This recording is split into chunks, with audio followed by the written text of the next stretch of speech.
And the rest of Trump's administration is starting to take shape. Former Senate candidate and celebrity doctor Mehmet Oz is Trump's pick to run the Centers for Medicare and Medicaid Services. But the newest name is the one that's causing some concern now. Professional wrestling companies WWE's co-founder and current campaign co-chair, Linda McMahon.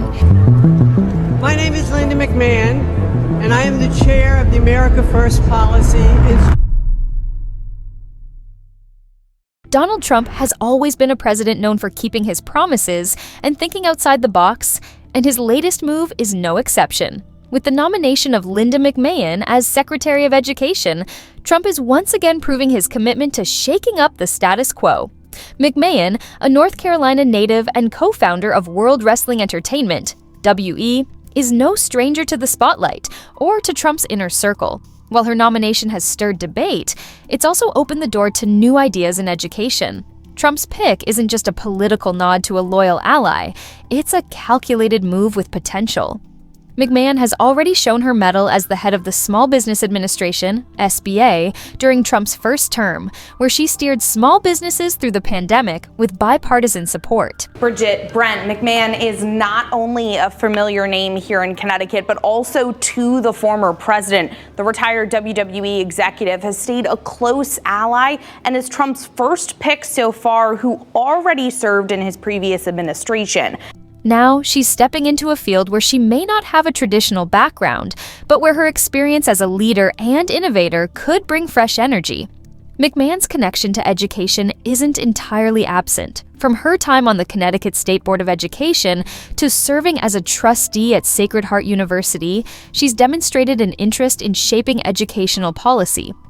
We had had a couple of business interactions with WWE and a couple of the properties that then Donald Trump, Mr. Trump, owned and that WWE promoted in those facilities, and it was a very good working relationship. In 2009, during her tenure on the Connecticut board, McMahon emphasized the importance of preparing students with practical skills to thrive in the modern workforce, a theme that aligns with Trump's vision of workforce development and educational reform.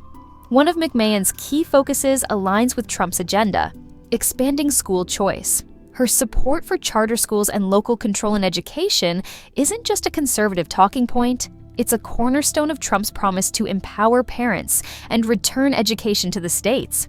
In announcing McMahon's nomination, Trump doubled down on his commitment to these ideals. Linda McMahon will fight tirelessly to expand choice to every state in America, he said. For families and educators frustrated by federal overreach, this is a breath of fresh air. Her leadership at the America First Policy Institute, where she advocated for expanding Pell Grants to include workforce training programs, also suggests she could bring innovative solutions to a department long criticized for its bureaucracy. The choice of McMahon has drawn comparisons to Trump's first education secretary, Betsy DeVos, another outsider who ruffled feathers in Washington. Like DeVos, McMahon's lack of a traditional education background might seem unconventional, but it fits neatly into Trump's broader strategy of challenging institutional norms. Aaron Pallas, an education professor at Columbia University, put it this way: Trump's appointments are often in service of anti-institutionalism. It's about making government smaller and less centralized. While critics argue that this approach lacks nuance, supporters see it as a way to disrupt entrenched systems and bring about meaningful reform. And let's not forget Trump's ultimate goal: eliminating the Department of Education altogether. While this might sound like a long shot, McMahon's nomination signals Trump's intent to decentralize federal control over schools and gradually shift responsibilities to states. Her appointment could be a step in a broader plan to rethink how education is funded and managed in America. Of course, McMahon's nomination hasn't come without its controversies. Critics point to her limited experience in education and raise questions about a recent lawsuit involving her and her husband, Vince McMahon. The allegations, stemming from decades-old accusations related to WWE, have been strongly denied, with McMahon's legal team calling them baseless. Despite the noise, McMahon has remained focused on the task at hand.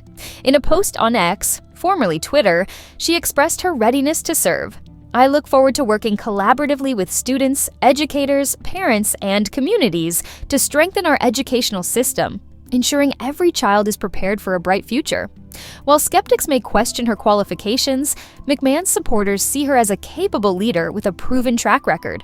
Senator Tom Tillis of North Carolina called her a strong manager who could bring much-needed leadership to the Department of Education. And it's hard to ignore her success at the SBA, where she garnered bipartisan praise for her management during a national crisis. Her supporters also highlight her pragmatic approach to education. McMahon has been vocal about the need for alternative pathways to success, emphasizing that not everyone needs a college degree to thrive. This perspective could resonate with millions of Americans seeking practical, career-focused education options. Trump's choice of McMahon isn't just a headline, it's a statement. By selecting someone with a unique background and a proven ability to lead, Trump is signaling that he's serious about delivering on his promises. How about you? Let us know, what do you think?